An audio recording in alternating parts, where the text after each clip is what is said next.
পঞ্চায়েত গঠনের ৩ বছরের মধ্যে পঞ্চায়েত প্রধান, পঞ্চায়েত সমিতি ও জেলা পরিষদের পদাধিকারীদের বিরুদ্ধে অনাস্থা আনা যাবে না। শনিবার ১৭তম বিধানসভার শেষ দিনে এই সংক্রান্ত সংশোধনী বিল পাশ হয়েছে রাজ্য বিধানসভায়। কি রয়েছে এই সংশোধনী বিলে?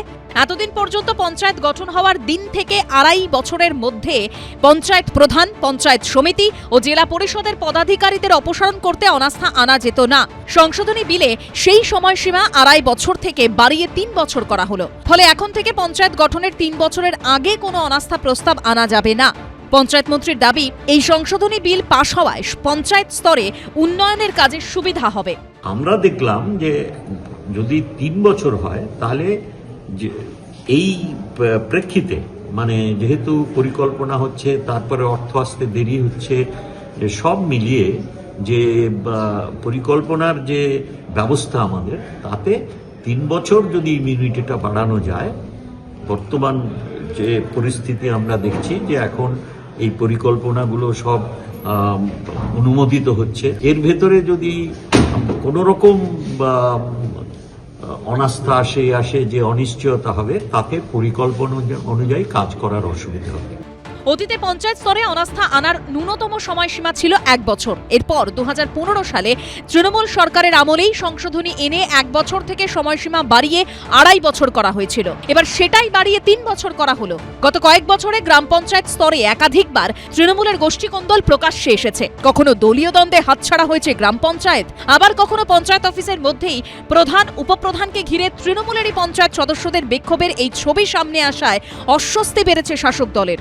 ২ পরগনা থেকে হুগলি বারবার সামনে এসেছে এই একই ছবি। এই পরিস্থিতিতে আর কয়েক মাসের মধ্যেই রাজ্যে যখন বিধানসভা নির্বাচন, তখন একেবারে শেষ পর্যায়ে এসে এই সংশোধনী বিল পাশ করানোর উদ্দেশ্য নিয়ে প্রশ্ন তুলতে শুরু করেছে বিরোধীরা। ১৯ ফেব্রুয়ারি ২.৫ বছর হয়ে গেলেই বোম মারা আরম্ভ হতো। কেষ্টর মনোনীত প্রধানদেরকে বা জেলা পরিষদের সভাধিপতিকেও কাজল সরাতে চায়, আবার কাজলকে সভাধিপতি থেকে কেষ্ট সরাতে চায়। উভয় পক্ষের বোমাগুলি চলতো। তৃণমূল কংগ্রেসের যে আভ্যন্তরীণ দ্বন্দ্ব চলছে ভাগ বাটোয়ারা ইত্যাদি নিয়ে, যা সরাসরি রাস্তায় নামতো, সেখান থেকে আপাতত যুদ্ধবিরতি ঘোষণা করলেন।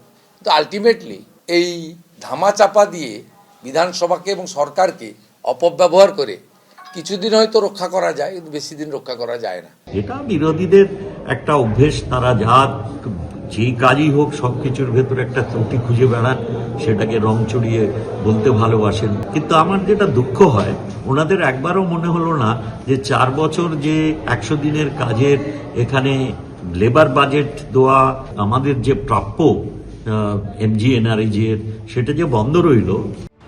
রাজ্যপাল সম্মতি দিলে আইনে পরিণত হবে সংশোধনী বিল। উজ্জ্বল মুখোপাধ্যায়ের রিপোর্ট, এবিপি আনন্দ, কলকাতা।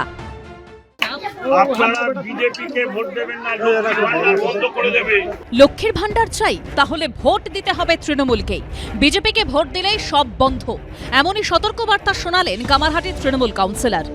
আপনাদের বাংলার মুখ্যমন্ত্রী মমতা বন্দ্যোপাধ্যায় ১,৫০০ টাকা ঢুকিয়ে দিয়েছেন, কিন্তু এটা যদি আপনারা ভোট না দেন তাহলে বিজেপি এলে কিন্তু এটা পুরো টোটালটাই বন্ধ করে দেবে। টাকা লক্ষ্মীর ভান্ডার বন্ধ হয়ে যাবে। আপনারা বিজেপির পাল্লায় পড়বেন না, বাংলার মুখ্যমন্ত্রী মমতা বন্দ্যোপাধ্যায়ের উপরে ভরসা রাখুন, আপনাদের দেখবেন আরো বেড়ে যাবে এরপরে টাকা। বললো যে আমরা যাতে তৃণমূলকে ভোটটা দিই, বিজেপি দিলে আর এই লক্ষ্মী ভান্ডারটা আমরা আর পাবো না। গত লক্ষ্মীবারেই বাড়তি লক্ষ্মী লাভ হয়েছে পশ্চিমবঙ্গের মহিলাদের। বৃহস্পতিবার বিধানসভায় অন্তর্বর্তী বাজেট পেশ করে লক্ষ্মীর ভান্ডার প্রকল্পে আরো ৫০০ টাকা মাসিক ভাতা বৃদ্ধির ঘোষণা করেন অর্থমন্ত্রী চন্দ্রিমা ভট্টাচার্য। ইতিমধ্যে সেই টাকা দেওয়াও শুরু হয়ে গেছে। এর ফলে জেনারেল কাস্টের মহিলারা মাসে ১,৫০০ টাকা করে পাচ্ছেন এবং তফসিলি জাতি ও উপজাতি মহিলারা পাচ্ছেন ১,৭০০ টাকা। বিধানসভা ভোটের আগে এই সিদ্ধান্ত মমতা বন্দ্যোপাধ্যায় সরকারের মাস্টার স্ট্রোক বলেই মনে করছেন রাজনৈতিক বিশেষজ্ঞরা। এবার ভোট ব্যাংক অক্ষত রাখতে মহিলাদের সাবধান বাণী শোনালেন কামারহাটি পুরসভার ২৪ নম্বর ওয়ার্ডের তৃণমূল কাউন্সিলর বিমল সাহা।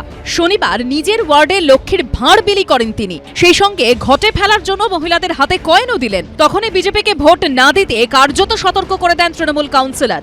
বিরোধীরা যদি এখানে ক্ষমতা আসে, এই প্রথমে লক্ষ্মীর ভান্ডার বন্ধ করে দেবে। যারা যারা ঠিক করেছেন যে বিজেপিকে ভোট দেবেন, ভোটটা দিয়ে নষ্ট করবেন না, বিজেপি হচ্ছে সর্বনাশের দল একখানা। তৃণমূল যখন এভাবে লক্ষ্মীর ভান্ডার প্রকল্পকে প্রচারের হাতিয়ার হিসেবে কাজে লাগাচ্ছে, তখন অন্যদিকে ক্ষমতায় এলে এই প্রকল্পে ভাতার পরিমাণ প্রায় দ্বিগুণ করে দেওয়ার প্রতিশ্রুতি দিচ্ছে বিজেপি। ভারতীয় জনতা পার্টির অঙ্গীকার, আমরা মা বোনেদের হাতে মে মাসে বিজেপি সরকার হবে প্রথম সপ্তাহে বা এপ্রিলের তৃতীয় সপ্তাহে। এপ্রিলের মধ্যে যদি বিজেপি সরকার হয়, 1 মে 3000 টাকা ঢুকবে মহিলাদের অ্যাকাউন্টে। আর মে মাসে যদি বিজেপি সরকার হয়, 1 জুন ঢুকবে আপনাদের অ্যাকাউন্টে। কিন্তু শুধু কি মহিলাদের ব্যাংক অ্যাকাউন্টে টাকা দিলেই হবে? ভোট কি তাহলে ভেট দিলেই পাওয়া যায়? তৃণমূল হোক বা বিজেপি, সবার কৌশল একই। শেষমেশ উন্নয়নমূলক কাজ নিয়ে কেউ কথা বলছেন না কেন? এই প্রশ্নগুলো উঠছে।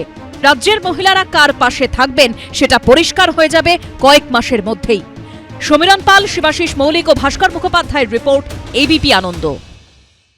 এবিপি আনন্দ, এগিয়ে থাকে, এগিয়ে রাখে।